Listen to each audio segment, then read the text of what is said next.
All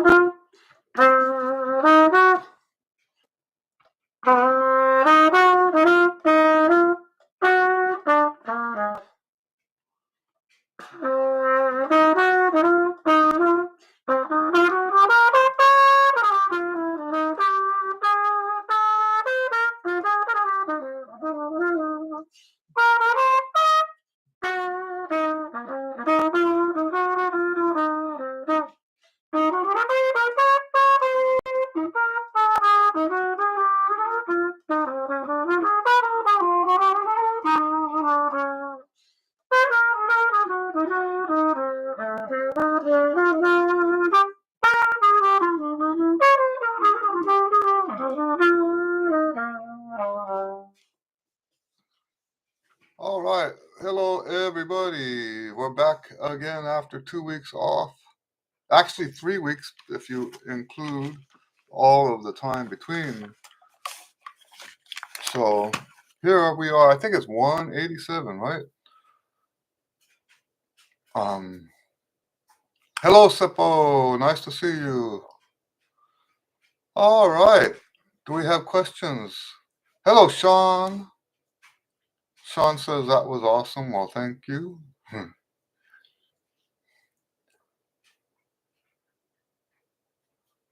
All right.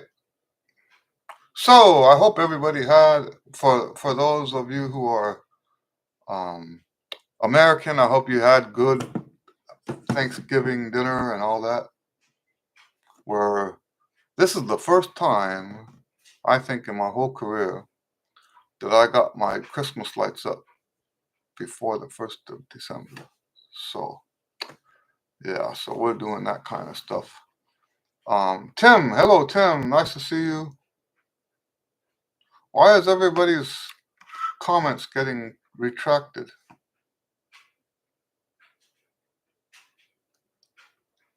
Hello.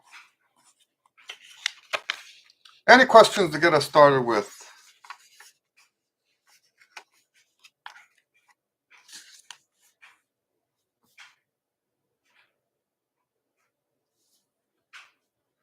All right. Tim says he's back in the saddle, working on group 3 already. Very good. All right. Hello, Karen. She says it's cool and dreary there. That's the cold part I think is good, but then I live in Houston, so anytime it gets cold, we're happy. And we're kind of dreary outside as well here too.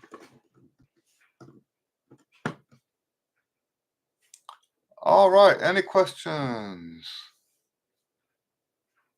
I looked, I didn't see any questions on the website.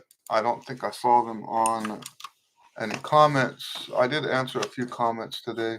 Sometimes it takes me a while to answer comments. Hello, Michael.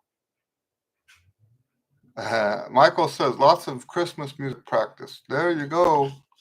It's that time.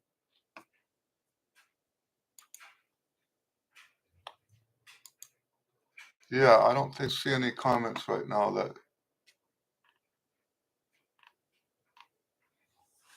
So, yeah. How to impress young kids to grab the trumpet. You know, when it comes to stuff like that, I'm kind of the way I see things I'm outside of what other people are teaching. So I don't believe, and let me preface this with a statement that I raised my son. I not raised him. I homeschooled my own son, and yes, there's pros and cons to that, you know. But yes, I raised. Hello, Jeffrey. I keep saying raised. I homeschooled my son, and I never did the whole, if you do a good job, you'll get some candy. I believe that the rewards that entice students should be the actual rewards of doing that thing. Does that make sense? So, um, I think the best thing you can do is what you've been doing. Uh, when you know what I used to do, let me give this as an example. And the only reason I don't do it now is because most of my students now are adults, and adults don't have the same kind of contests that they participate in and stuff like that. But back when I was teaching mostly students, I mean, student age students, I was putting their accomplishments up on my website. That does two things. Every time they made all state, every time they did well in a concert, every time there was something worth mentioning, I would put that up on the website, and it was in a way that it would scroll down. The newest one was at the top, and if you wanted to see more of the old ones, you could click through and see the students' accomplishments. And that helped me get a lot of students because um, I think, well, let me back up first. When you do that, the students feel appreciated. When you make it official, um, you know, when, this is driving me nuts. When you make it official, um, the students can see that on the website, and it makes them. It looks like a. Oh my.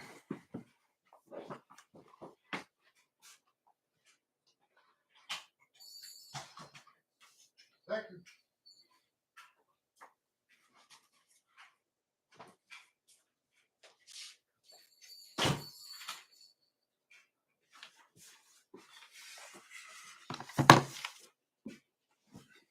Sorry about that. I had a delivery, and I kind of had a sneaky suspicion that that was going to come in the middle of our Q and A, and I didn't want it sitting out there. It's not only is it wet, but there's been parcels disappearing up and down the street. So, sorry for the interruption. So anyway, the point I'm trying to make is when you give people acknowledgement for what they've done,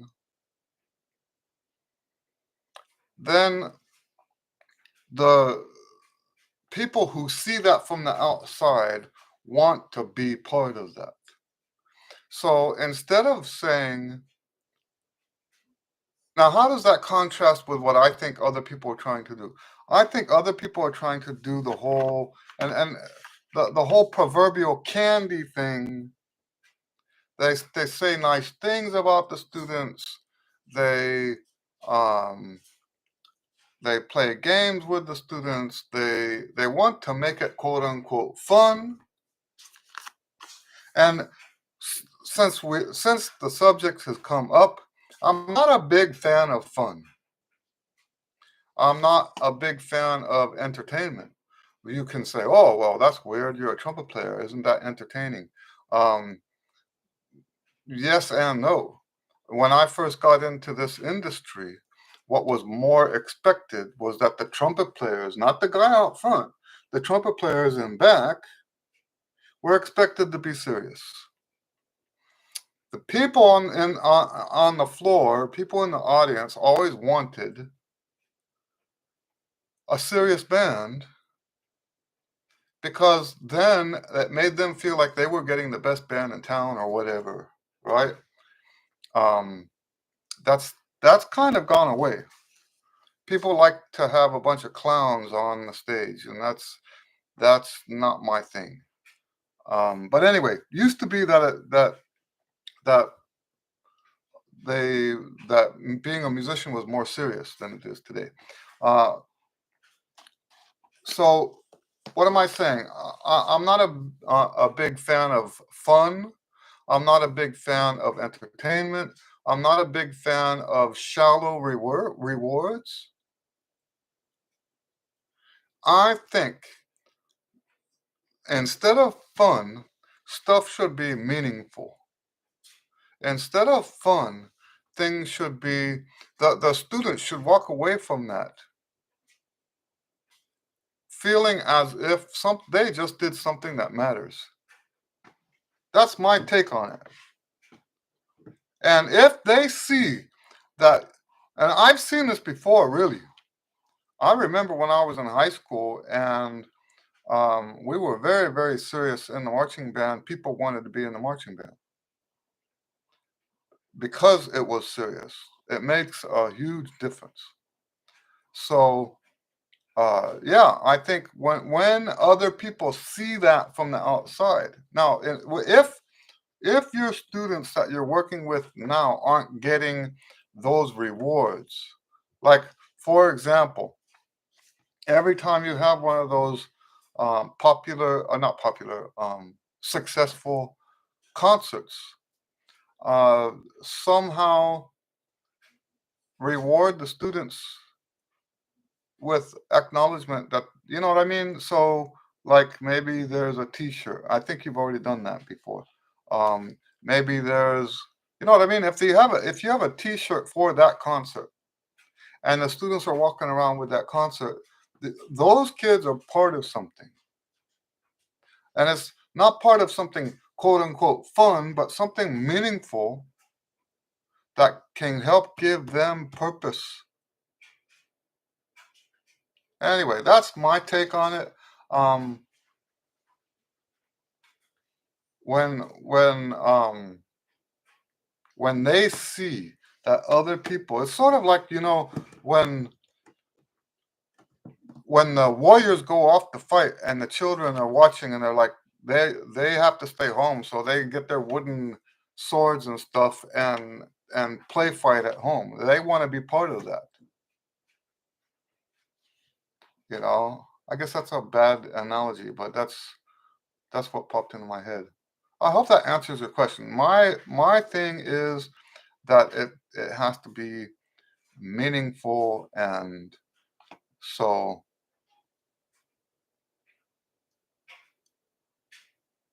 and I'm not, you've told me a lot about how you do stuff. I'm not just specifically commenting on how your method, you know. I'm just telling you how what my experience has been is that this stuff can be a lot more engaging and meaningful for the students that notice, right? They see that you're doing something great. They want to be part of it. Sean says, while doing the routines, I feel a real workout. Should we feel that during lip buzz and mouthpiece? Yes, that's the lip buzz is the most demanding thing that we do. And it's because we don't have that support from the mouthpiece. So yes, the lip buzz is very demanding.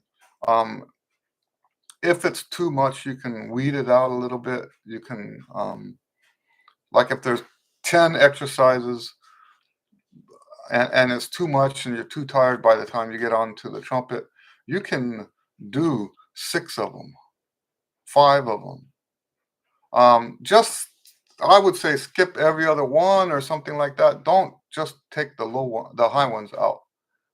Um, but skip every other one. Sometimes that doesn't work so well because the way I have them set up, you have the one that goes up first and then you have the one that goes down. So you want to have that pairing. So use some wisdom, okay? Use wisdom to decide what you're going to skip if you do skip. But yes, it's normal to get worn out on the lip buzz. Eventually that'll go away. All right, Cardo. Hello, Cardo. Cardo says, "Hi, Eddie. I want to improve my high register, but somehow I neglect going up there because I'm afraid to sound bad. Any tips?" Yes, my first tip would be don't be afraid to sound bad. Don't be afraid to sound bad. As you go higher, it's going to sound worse because you're not used to that. You don't have You know, lately I've been teaching a lot about the similarity between playing high and getting a good sound. The same skill that it takes to play high is the same skill that it takes to play with a good sound. The subtle balances between the the the what the um, Finley book calls resistance, the subtle balances between the resistance and the the air is what gives you a good sound. But it's also those same subtle balances that give you a higher range. So if you're as you're going higher, that subtlety is more in demand. You need to be more subtle as you go higher. That means you're going to have a less pure sound, a less beautiful sound as you go higher because you haven't reached that point yet where you can have that very, very precise balance between the air and the resistance. So playing higher is going to sound worse until you get used to it. Now, other than that, you can kind of cheat that a little bit. You know, I'm not a big fan of shortcuts, but sometimes they're necessary because of whatever situation you find yourself in. Um, if I have a choice, I won't take the shortcut so that I can develop properly over time. I would much rather do that, for example, with a student. That's why there's so many materials in my method. Like if you come to me as a beginner, I'm going to give you so much material that you're going to need multiple notebooks, like a 3-ring binder. You're going to need multiple 3-ring binders within the space of 2 or 3 years. Um, that's how big my method is. When I finally publish and sell those books, they're going to be huge because I don't want the students to move on to the higher range yet until they camp out on this lower range. So we're gonna advance on other things aside from range while they have this range. And almost always, when it's done right, almost always the students already have that higher range by the time we get there. I have a student right now that he's officially on our second level, the Tyro level. I heard him just playing around in his lesson this week, and he's playing notes up above the staff uh, without any effort. And you could say, as a teacher, you could say, well, then that means it's time to move on, except that he hasn't mastered these other things.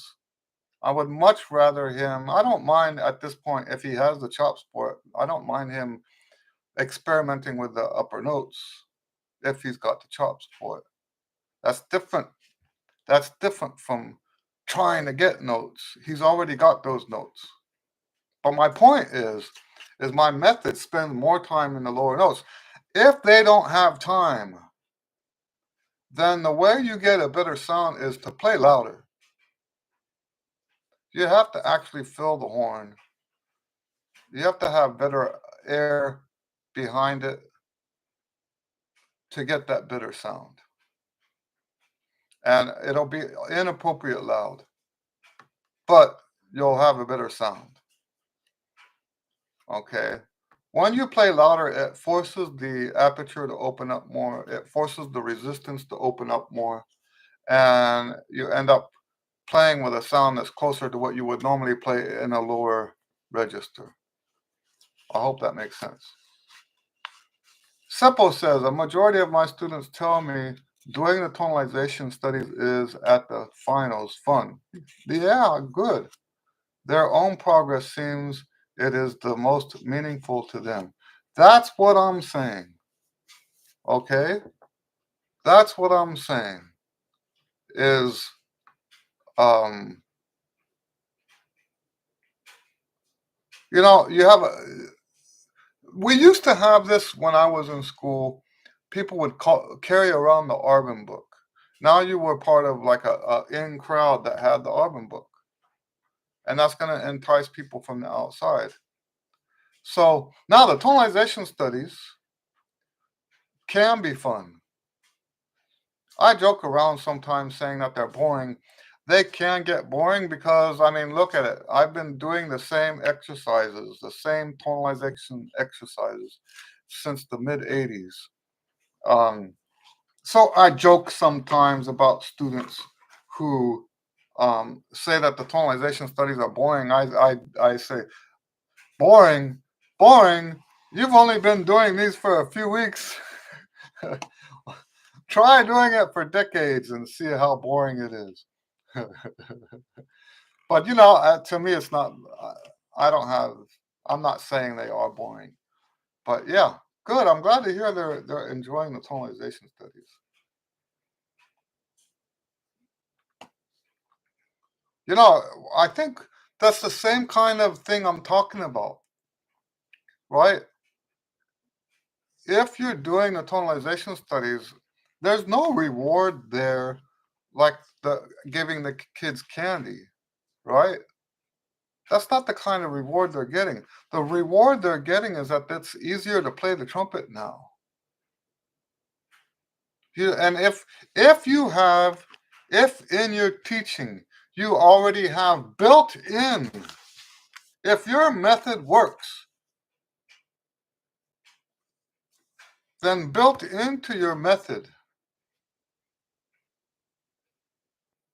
is the reward. That is the reward. The time when they need to give the students candy, and I'm talking about proverbial candy. It doesn't have to necessarily be candy. I'm talking about fake fake rewards for doing what they were supposed to do. That's what I mean by candy. Fake rewards. Okay? If your method actually gets them where they're trying to go, the reward is built in.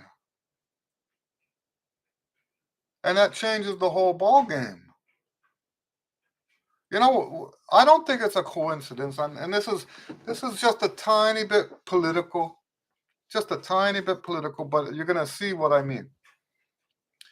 I don't think it's a coincidence that people started teaching that you have to give the students candy, in other words, fake rewards. I don't think it's a coincidence that that happened when they changed the way they teach. When they said, oh, that traditional doing the math tables, that's not going to work. We're not going to make them do the math tables over and over and over again. That's not going to work. So they make them do stuff that doesn't work. And the only way you can make them feel rewarded is to give them fake rewards because they didn't actually accomplish anything with the new system. I hope that makes sense. The only time you really have to come up with something to entice them is if the system doesn't work. If the system works, the reward is already built in. They have their reward.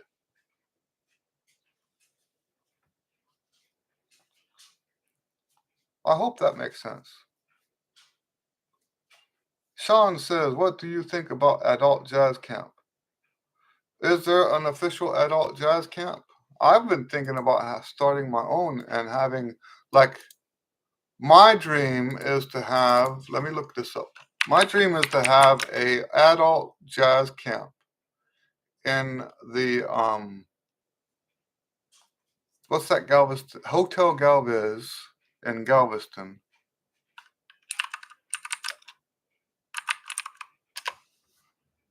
Have a like a special.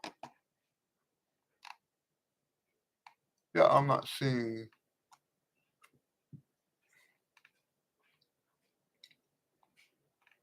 I don't see any specific adult jazz camp. Where is that? Adult Jazz Camp and Composers Symposium, Practice Retreat, Lake McDonald. Where's Lake McDonald? I don't know that. Is that what you're talking about? I think if you have the money for something like that, that's a good thing. Um, if you don't have the money for it, not a good thing.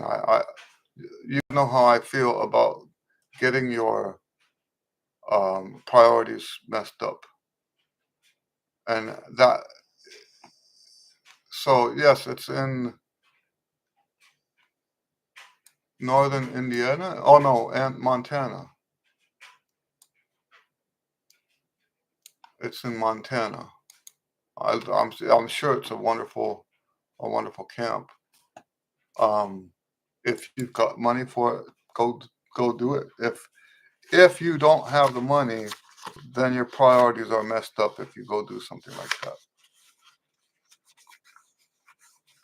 I'm actually writing a book about that right now.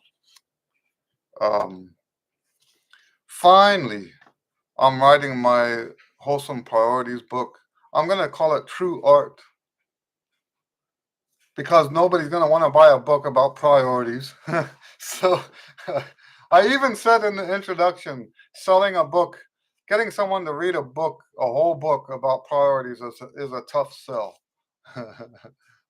Hello, Gabrielle. Nice to see you. But yeah, I've been thinking about having a jazz camp for adults here in the Houston area. Go to Hotel Galvez or one of those hotels down in Galveston and have either a week or 2 weeks rehearsals, improv classes, stuff like that. And um, yeah, I would love to do something like that, to host one.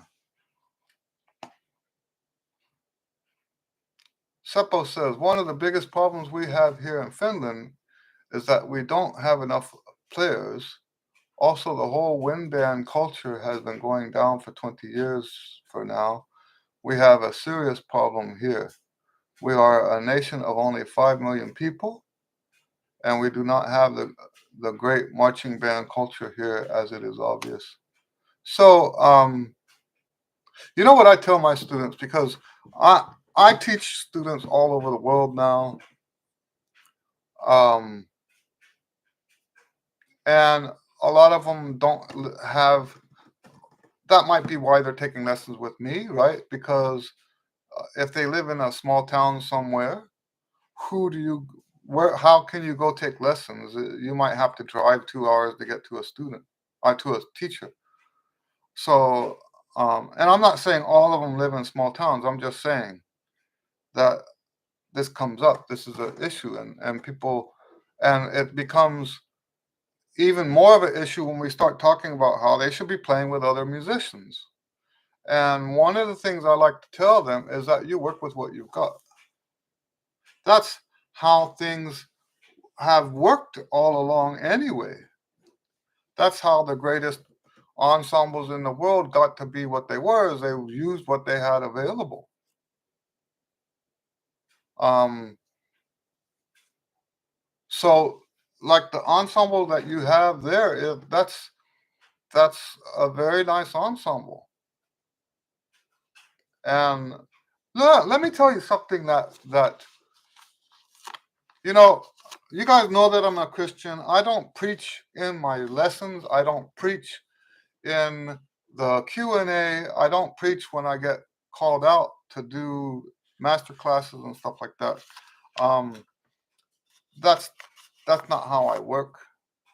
But when something comes up that's relevant to what we're talking about, I'm not afraid to talk about what I believe and the stories that have happened to me in the context of my faith and how it applies to stuff like this, right?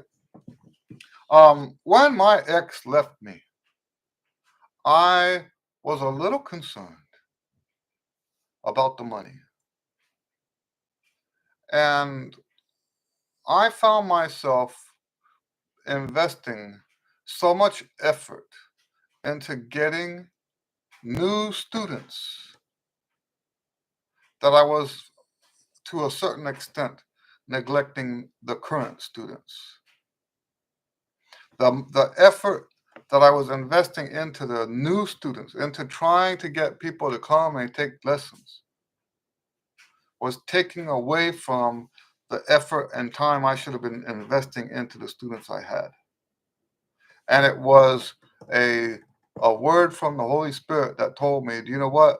You're screwing up. Okay? Talking about me, right? You're screwing up. That's not how this works.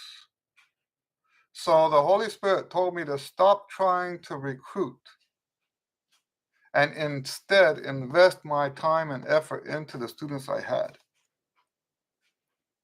And I did that. I switched gears.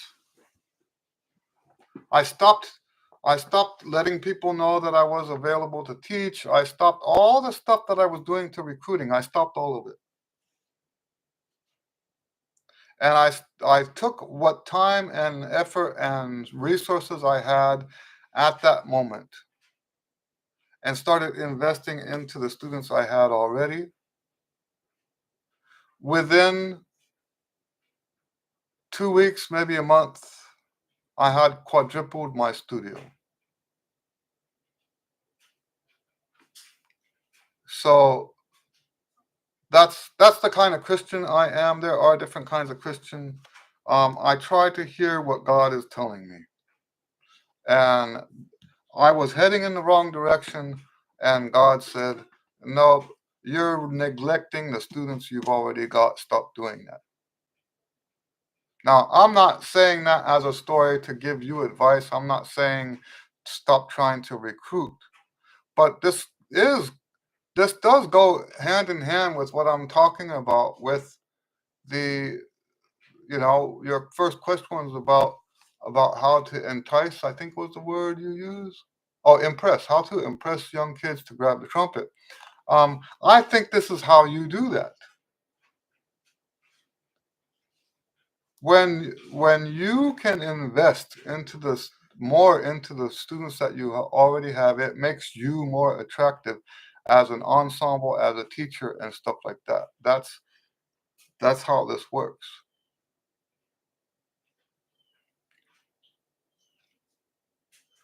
Hello, Yuvara. I think that's how you would say that. Yuvaraj. Anyway, thanks for coming on here. Your question: how to refresh lips in between long practice. Um, if it's bad, now normally I would say don't do anything. Really, I don't do anything. Um, but there are times when it's bad, right? Where you might have practiced maybe too much, and we'll talk about that in a second, okay? But there are times when you practice too much or practice incorrectly, and then the next practice you can't get anything out of the horn because you overdid it. In that case, what's happening is you're getting swelling. So you can put, now some people do they call it horse flaps. You can call it blowing raspberries, where you go, and the idea is that making that sound, it flushes the white blood cells out and gets your lips, gets the inflammation down. Um, but I'd rather use ice. You put ice on it and it'll cool it down and make the inflammation, uh, the swelling go down. Okay.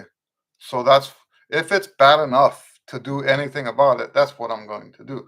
But let's talk about the question you didn't ask, is let's talk about how to not get there in the first place.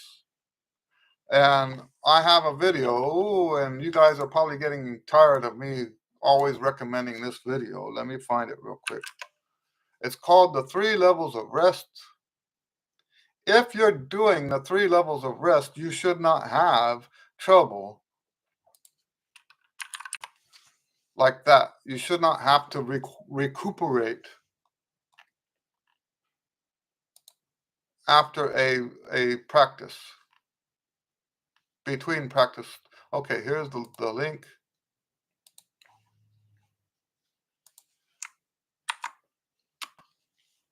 That's the link to the 3 levels of rest that I just put on there. If you're doing the 3 levels of rest, you should not need recovery time between practice sessions. Okay, that's the better answer. If it's bad enough, however, that you need to do something, put ice on your chops. Gabriel says, Eddie, when I practice skills on the book, Band Skills Expansion Studies, I don't have the minors. Do you think I should play the major N after the minor, or I better practice minors apart from? Well, I think there's benefit both ways. You know, you can do, first, what I like to do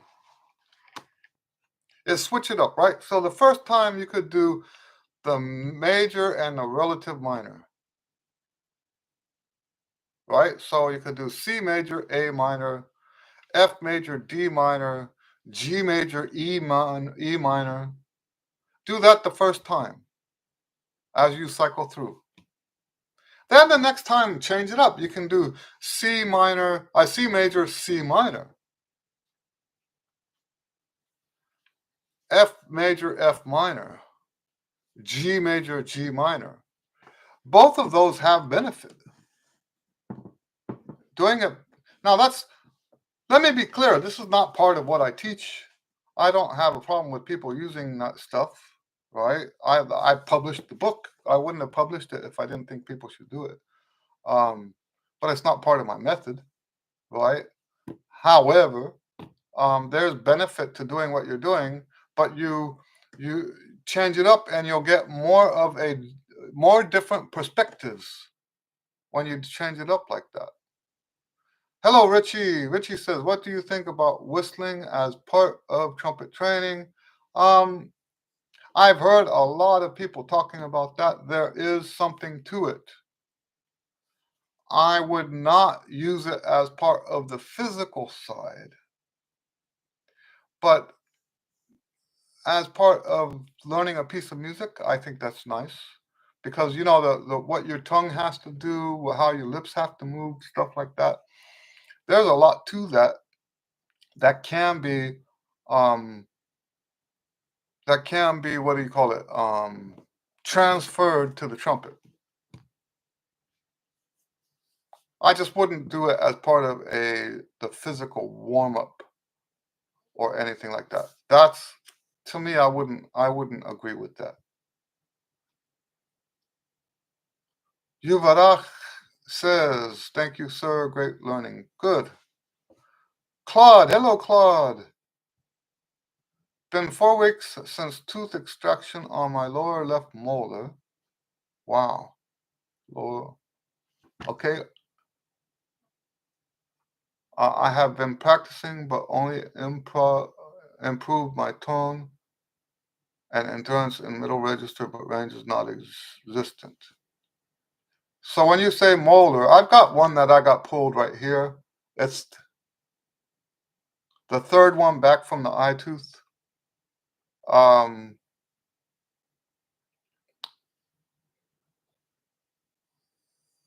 is you say a molar,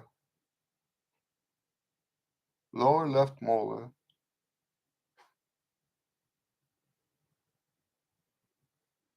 That's so I don't understand how that would interfere your with your range. I'm trying. I apologize for stuttering. I'm just trying to think my way through this. I don't understand. I hope that all of your, you said 4 weeks ago. You know what happens? Let me tell you this. Sometimes what happens in a dentist thing, if you are somebody that plays with a lot of pressure and you've got lumps in your lips, and you go to the dentist and they hear that stuff and they're like stretching it out, and you've got the Novocaine and all that stuff.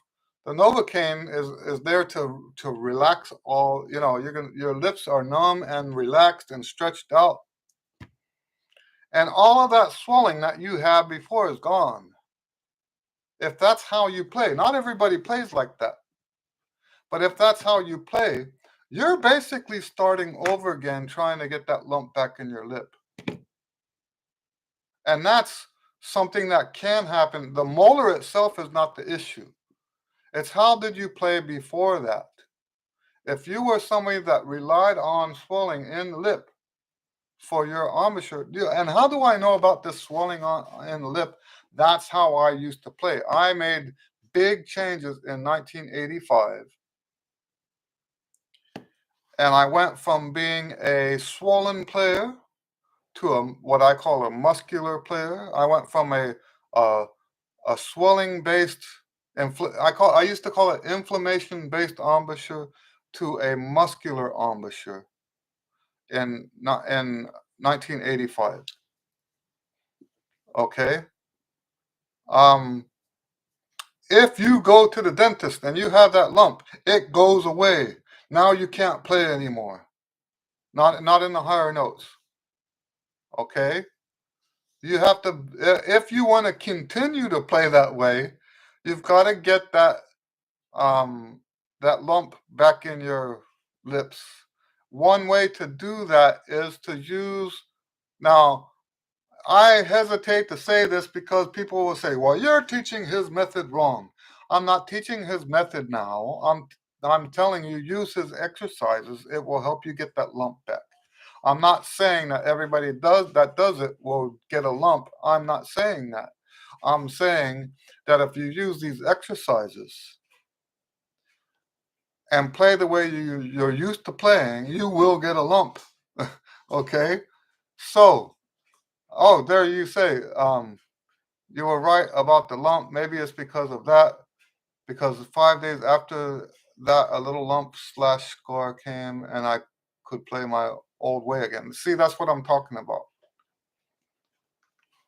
So if you use the Caruso exercises, the ones that you don't take the instrument off your lips, it can help you in a more healthy way to try to get back to what you were doing before. Um, I don't I don't agree with playing that way. Now there's famous players that have played that way. I think in this Q and A I have in the past mentioned that this is how Clifford Brown played. We have confirmation of that in some of the biographies about him. There's a quote that I read in one of the biographies that said that he basically said every morning what he tries to do is get his lump back. So we know for sure that that's how he played. So I'm not saying that if you play that way you'll never be a great player. That's never true for anything. Okay, but when you look at the benefits of a muscular embouchure as opposed to the benefits of a inflammation embouchure, it's always better to play on a muscular embouchure, even if it means going for a certain period without playing the high notes. You got to be careful though. If you have like big gigs coming up or important performances, then you have to make sure you're switching at the right time. But yes, this is something that happens. I've heard it many times over. You go to the dentist, you get the Novocaine, they stretch you out, and then the lump is gone. All right, Seppo says, thank you for your beautiful and meaningful words. Well, you're welcome. In fact, I fell in my tears by listening to those words. Lately, I have been working so hard. Yeah, you know what? Um, there's we can't. There's such a thing as working too hard, but I think you're doing a great job with those students, and you just keep, as long as you make it You know, basically, I think what you're doing is already a great thing. I think you're already heading in that direction. So, all right. Um, Gabriel says, Hedy, I have three mouthpieces that I use in rotation. Sometimes I like the sound of one more, sometimes the sound of the other, and I can't decide which one to use. Is this an issue? No, it's not an issue. I'm still going through the same thing myself. So no, if it's um yeah, if there's nothing wrong with switching. I I personally can't switch to a different rim size. It will screw me up on the gig. So yeah, so I think the you play the mouthpiece at that time that fits that situation. I heard that Lou Soloff just passed away. Lou Soloff used to carry around like 10 mouthpieces. He had one mouthpiece just for the Super C stuff. This was in the 80s. I don't know if he changed after that, but in the 80s, I went to a master class with him, and he said he had one mouthpiece just for notes that went higher than G above the staff. The high G above high C. Um, yeah, so it's. I actually got to hang out with him for a short period at a gig where he was playing and I was playing. The band he was with was on that side. He was playing with what's that guy's name? The Italian. Oh my! Great story. The story this guy had. I can't remember his name. Um, but anyway, he was with that band, and uh, two or three guys from Houston that are friends of mine were also playing in that band with him. And since we were all, since the band I was working with was at the same gig as what he, yes, no, not Tofanelli. Um, Let me see here. He's not actually he's Italian American. Um, oh, I can't remember. Anyway, so we were both on the same gig, and I got to hang out with Lou Soloff.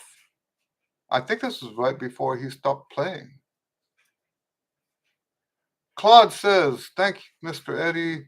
What about Walter Smith preparatory studies? It involves not taking off trumpet while doing the skills. Would that work? Something like that would work, yes."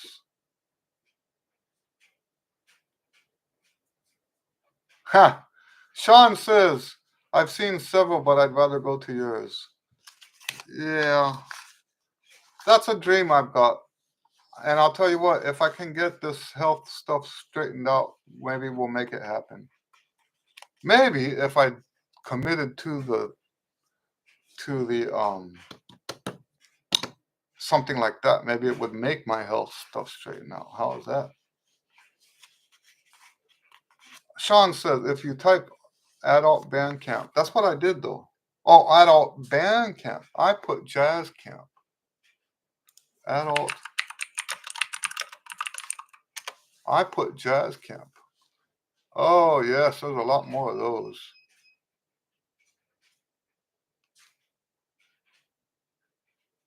I'll bet that's fun. So yeah, what I was talking about is a jazz thing.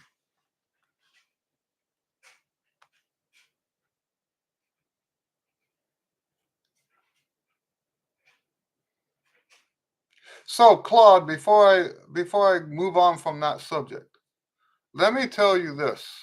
If you're trying to get that lump back, take it slow. Like, if, you're doing those, top tone, um, the Walter Smith stuff, do those scales really, really slow. Be careful. Plenty of air. Okay. You know what the problem is with that lump? Um, So I've seen this happen before. I'm not making this up. You play with the lump and it works for you. And then you go to the dentist, the lump goes away. Then, if you know what you're doing, you get the lump back. But see, the thing is, if you're too eager to get that lump back too soon, it'll swell up too much. And you start this like pendulum swing, and it swings back and forth. So if you swell up too much, you say, "Oh, I went too far," and you relax it. You cut back, and then it swings back in the other direction, and now it's too small again. I have actually seen this ruin people's trumpet careers. I'm not exaggerating. I have seen this ruin people's trumpet careers. So you have to be slow about this, okay? You gotta do it slowly and carefully. I still think the best way is to get rid of the lump and start working on a muscular embouchure. You'll get a better sound, you'll have better technique, you'll have better flexibility. Um, I hope that makes sense.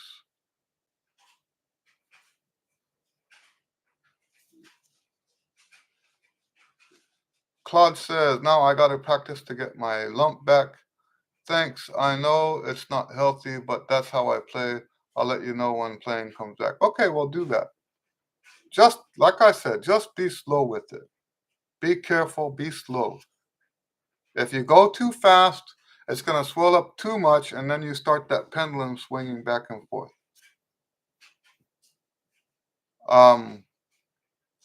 Karen says, I'm playing on a Bach 10.5C.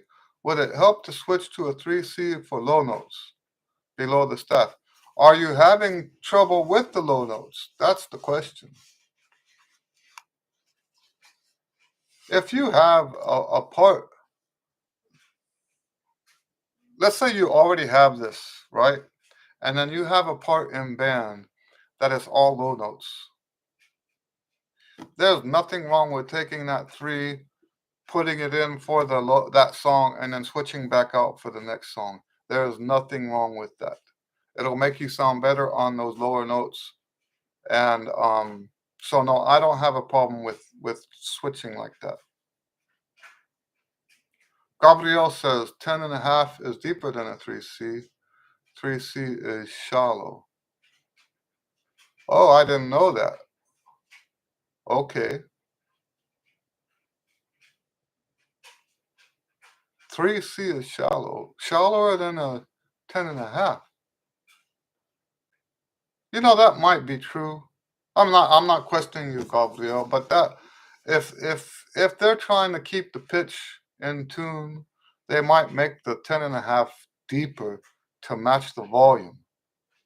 I mean, I don't mean volume as in how loud. I mean volume as in how much air is inside the mouthpiece.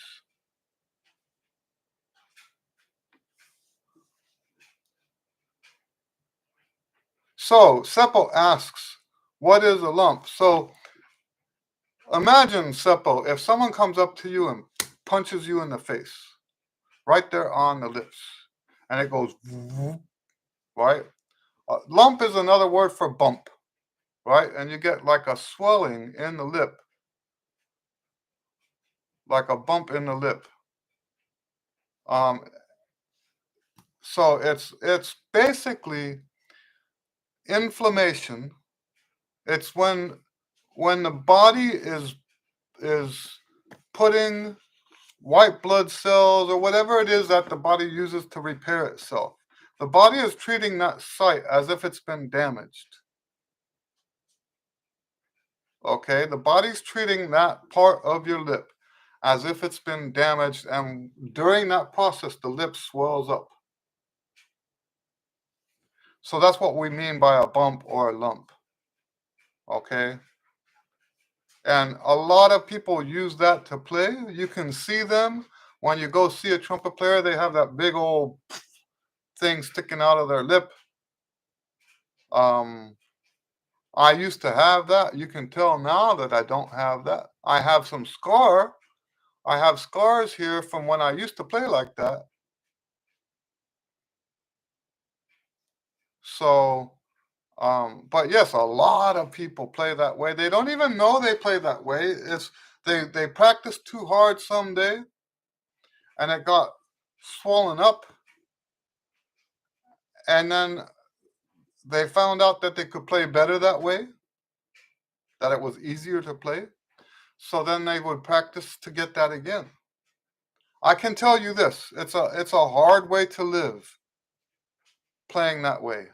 I in I told you I changed everything in 85. In 84 I quit trumpet because I didn't want to live that way anymore. Let me tell you what it is. My teeth hurt, my lips were permanently bruised. I was getting migraine headaches, all because of this of that inflammation in my lips, that swelling, the lump in my lips. So like I said, a lot of people play that way. That is how they play, and they're successful with it. I don't want that life for me. When I have students that will listen to what I have to say, I try to discourage them from playing that way, but I don't force them to stop because it does require a whole different way of playing.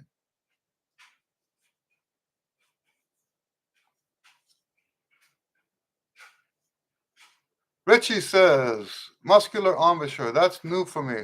I will look at a medicine book where the lip muscles are. So yeah, the anatomy of the face is very interesting. So basically what we do with a muscular embouchure is we have rolled in orbicularis oris. That's the orbicularis oris. By the way, people think it's two lips. It's one oris muscle. Okay. So what we do is we take the muscle and we take these muscles that are attached to it and pull against the orbicularis oris. That's how we make a sound.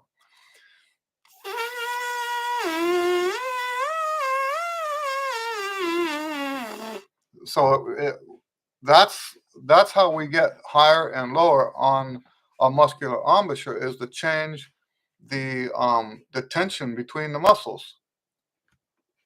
Okay, so yes, if you look at the anatomy of the face, you'll see one round muscle here and a bunch of muscles connected in the face going to the lips, and all of these are going against this. There's a balance between the two of them, the two sets.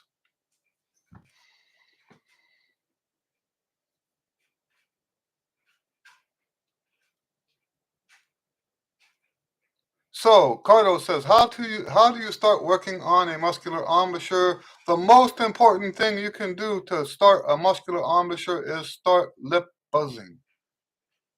All those people that say, "Oh, don't lip buzz, it's dangerous," a lot of times it's because they play on that other embouchure. They play on a lump embouchure, on a swollen embouchure. And the more you do lip buzz, the more that's going to get flushed out of there. And then you can't play, okay? Because the lump is gone. And it is really starting completely over. So you have to start doing your lip buzz more musically, more up exercises that cover more range.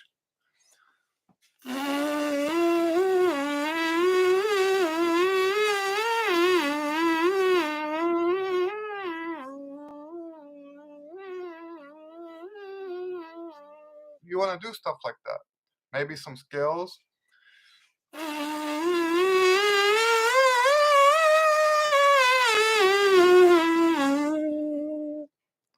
So you just train yourself to be able to do a lip buzz that actually has musical capabilities. Once you do that, Here's the hard part. So now that's hard too. But then adjusting your equipment to match that, you're not going to play the way you used to play. So it's bigger than an embouchure change. It's much bigger than an embouchure change. It's an entire start over. So that's why I don't, that's what I said. I don't force people to do this because you would really have to start over and you have to be smart about when you do that, how you do that, stuff like that. Claude says, do I teach at a college? No, I do not. And I am very thankful that I don't. Okay? I am extremely thankful. That's what I wanted to do when I was younger. I saw myself. This was the image I had of myself. I had a university gig. I was playing jazz in town, and I was also an orchestral player. That's the image I had in my head of what I wanted to accomplish. I'm I didn't know that my personality type does not work in a university setting. I didn't even know I had a personality type back then. Um, it would be almost impossible for me to teach at a university. I've got quirks that would not work. Um, it would not work. I would get fired within the first year or two. Someone would tell me to do something that I think is absolutely wrong, and it would be the end of my teaching career as a college professor. So, no, I do not teach at the university level. I teach I teach here at the home studio, and I teach online. I have students at all levels, from beginner all the way up to professional virtuoso level, and um, I am fortunate to have the kind of teaching that I do have. It works for me, it works for them, done deal. Cardo says 3C is shallow from the C cut mouthpiece, 5C is the deepest, 10.5C is pretty deep too. Okay. Seppo says, seems it is a slang word because the translator could not find it. Is it a slang word or an official word? So, when we've used the word lump, did you say lump or bump? Which one were we talking about? Lump. You would normally use the word lump when you're talking about um,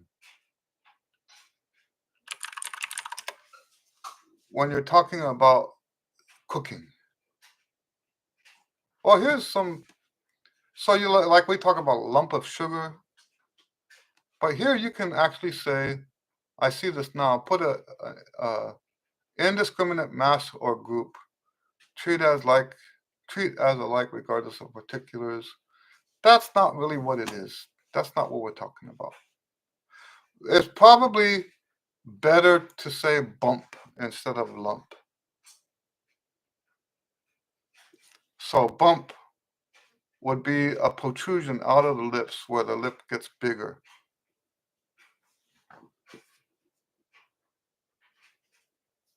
Gabriel says, yes, Cardo, that is right. 5C is more V cup, while 6C is more rounded. Okay, I'm learning something today. Thanks. Claude says, how long did it take for muscular embouchure? Also, you're right about lip buzz. Since I do lump, I felt lip buzz made me worse. That's right.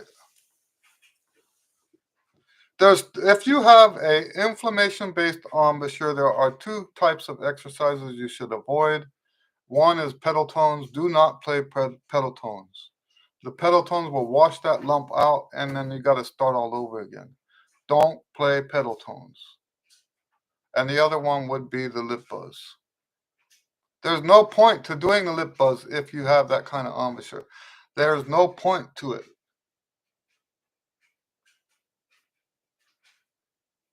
Don't even try doing a lip buzz with that kind of embouchure.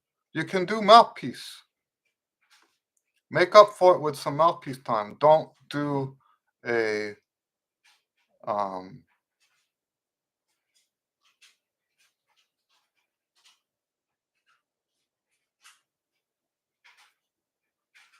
yeah. All right. Well, we are overtime.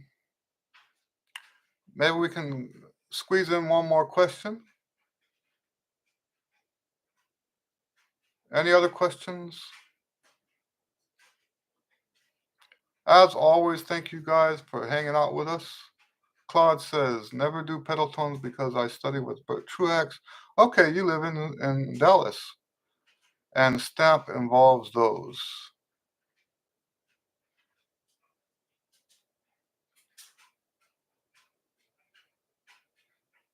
I don't understand.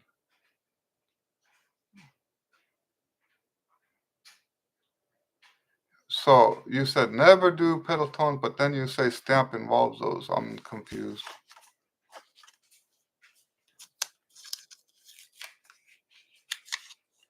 Bert Truax, I'm sure, is a great trumpet teacher. I'm sure. I had a student. You're welcome, Seppo. Seppo says thank you. I had a student that, if I'm not mistaken, used to take lessons with him also. Um, if I'm not mistaken. Oh, I see what you're saying. He's saying, Claude says, I'm just saying maybe I shouldn't do them for the time being to get my lump back. Maybe. I'm not. So you know what? When you talk about the the ones in the stamp, those aren't the same kind of pedal tones I'm talking about. So there are different kinds of pedal tones. The pedal tones I'm talking about are like when you go like lower than low C, lower than the pedal C and stuff like that. Those are gonna, makes me sound wishy-washy. Um, but yeah, I think anyway, you can work your way through that. Let us know how that goes. All right, well, we'll close it down. Thanks for hanging out. God bless you guys, and we will see you next time. Have a great week.